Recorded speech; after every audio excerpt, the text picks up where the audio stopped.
Some grotesque facts about Gary Ridgway: sick, brutal, serial killer. Throughout the 1980s and 90s, Gary Ridgway prowled Washington state as the Green River Killer, hunting for sex workers and other vulnerable women to rape and murder. From 1982 to 1998, Gary Ridgway terrorized Washington state as the Green River Killer. He murdered at least 49 women, but the real number could be as high as 80. If true, this would make him one of the most prolific serial killers in American history and one of the most brutal. From bragging about his choking ability to explaining the cold-blooded efficiency of performing necrophilia on a victim's corpse, instead of finding a new victim to rape and kill, Ridgway's story was nothing short of chilling.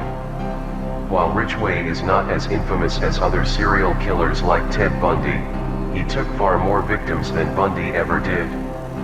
In fact, by the time Bundy had already been captured in the mid-1980s, authorities were actively seeking his help in catching Ridgway, who at that point was still at large. Born on February 18, 1949, in Salt Lake City, Utah, Gary Ridgway had a seemingly happy and normal childhood. But then, at age 15, he stabbed a young boy, just to see how stabbing worked. Ridgway later told a psychologist that he was interested in stabbing because he was struggling with being sexually attracted to his own mother and wanted to kill her because of it. He also confessed that he had a bedwetting problem into his early teens and that he had clear recollections of his mom washing his genitals after he wet the bed. Some experts think that this may have been part of a larger pattern of inappropriate behavior on the part of Ridgway's mother. And while she was ultimately spared from Ridgway's killing spree, some believe that his crimes may have amounted to a case of displaced matricide and that he was unconsciously killing his mother over and over again. Ridgway started having a couple of encounters with the law, during which he got arrested for allegedly choking a sex worker and for solicitation. As the years went on, his crimes escalated from there. It's widely believed that he first began his killing spree in 1982, starting with a 16-year-old girl who had run away from her foster home. Gary Ridgway often preyed on vulnerable runaways. He also targeted sex workers, whom he picked up at truck stops and dive bars along Highway 99 outside Seattle. After luring his victims into his car, he'd often gain their trust by showing them photos of his son, then engage in sexual activity with them before strangling them to death, sometimes in the middle of intercourse. The Seattle serial killer would then dump their bodies in wooded areas around the Green River, which led to his chilling nickname. Ridgway would also purposely contaminate the crime scenes with gum and cigarette butts, since he didn't smoke or chew gum, to throw authorities off. Occasionally, he would dump the body in one place, leave it for a time, then transport it to another location to create a false trail. At least 2 of his victims were transported as far away as Portland. By the end of his murder spree, he'd killed a confirmed 49 women, though he ended up confessing to 71 total murders. Ridgway once said, "I killed so many women, I have a hard time keeping them straight." Ridgway's confessions were pure evil. Ridgway told police he thought he was doing them a favor by killing prostitutes, saying, "You guys can't control them, but I can." He said he targeted prostitutes, "because I thought I could kill as many as I wanted without getting caught."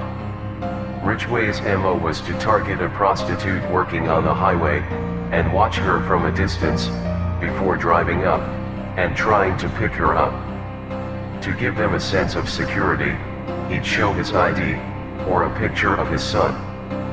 He'd then drive somewhere secluded to have sex. Finally, he'd strangle the woman from behind, either in his van or in his house.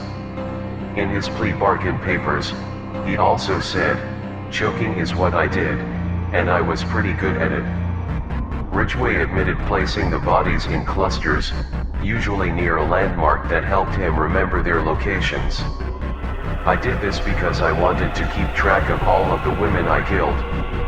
I like to drive by the clusters around the county and think about the women I placed there. In a disgusting, twisted confession, Ridgway also told police sometimes he'd go back to the disposal sites and have sex with the dead victims. He then buried the bodies to stop himself from being able to have sex with them again. He confessed to killing between 75 to 80 women, but police only ever confirmed 49 murders. Ridgway goes on why he liked to kill prostitutes. I knew prostitutes would not be reported missing right away, and might never be reported missing. In 1982, a man rafting in the Green River near Seattle made a shocking discovery. He found 3 dead bodies floating in the river, within 30 feet of one another. They had all died of strangulation. At first he tended to strangle them to death with his hands, after violently raping them from behind, later moving on to ligatures as a strangulation technique, because he found it easier and less messy. After initially dumping their bodies in the river, he switched to disposing of their corpses in forested and abandoned places. Since, according to an FBI profiler, he viewed his victims as human garbage, he would dump their bodies in wooded and overgrown areas near the murder scene, often returning to have sex with their corpses. According to Ridgway, I killed some of them outside. I remember leaving each woman's body in the place where she was found.